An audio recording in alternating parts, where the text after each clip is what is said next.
For more than a decade, WikiLeaks founder and Aussie native Julian Assange has mocked and thumbed his nose on the U.S. military and government for soliciting classified, censored, and restrictive information on them, to include emails from then 2016 Democratic presidential hopeful Hillary Clinton.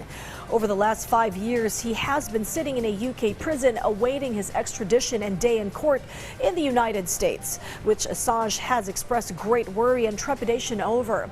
VOA's Jeff Zeldin gets us up to speed with the latest developments in this report. He's a man who inspires, from Spain to Britain and beyond. But how people see Julian Assange and the work of his whistleblowing website WikiLeaks depends on where they stand. The implications on press freedom really depend on how we categorize Julian Assange himself. Is he a journalist? Is he some sort of dissident? Is he an activist? Is he a hacker?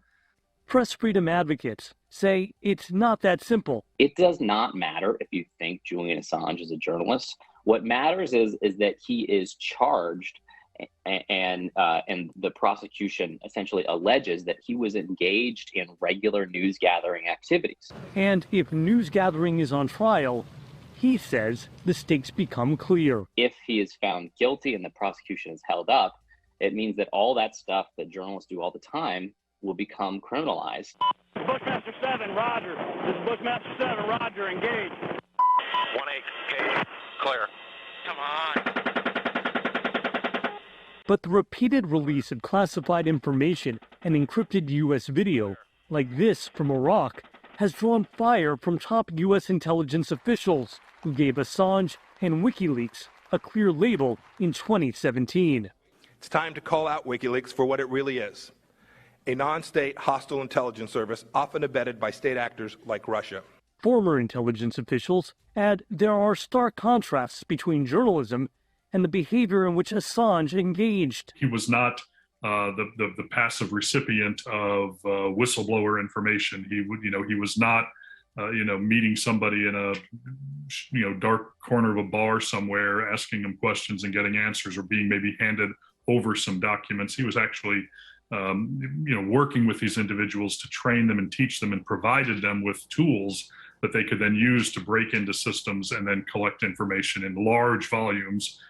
The U.S. case against Assange focuses on just that, alleging Assange worked with others to crack passwords, sought to help government leakers evade law enforcement, while recklessly endangering the lives of dissidents and human rights advocates.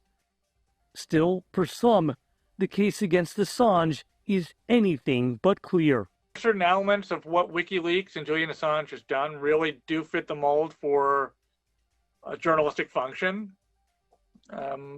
But again, just dumping material out there without any context, without any analysis, without any real vetting, might not rise to the level that we'd expect from somebody we would call a journalist. A potentially polarizing case in a polarized world. Jeff Zeldin, VOA News, Washington.